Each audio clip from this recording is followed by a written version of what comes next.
আচ্ছা, তোমাদের কাছে ছুটির দিনের মানে কি? জানি, জানি। অনেকেই হয়তো বলবে দেরি করে ঘুম থেকে ওঠা, মায়ের হাতের রান্না, ঝাল, ঝাল চিকেন, আরও হয়তো অনেক কিছু। কিন্তু জানো তো, আমার ছুটির দিনগুলো না একদম অন্যরকম। আমার কাছে প্রত্যেকটা ছুটির দিন মানে হলো নিজের সাথে আরও অনেকটা বেশি সময় কাটানো। ঘুম থেকে উঠেই ফ্রেশ হয়ে এখন বসেছি ব্রেকফাস্ট করতে।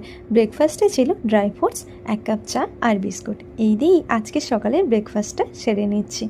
আজকে না অত তাড়া নেই অন্য দিনের মতো। সপ্তাহের বাকি দিনগুলো অনেক তাড়াহুড়োতে কাটে। অফিসে যাওয়ার টাইম মতো নিজের টিফিন রেডি করা থেকে শুরু করে রান্না করা সব কিছুতে। কিন্তু আজকের দিনটা একদম অন্যরকম, ধীরে সুস্থে সব কাজ। কিছুক্ষণ পরেই দেখি ঝমঝমিয়ে বৃষ্টি নেমেছে।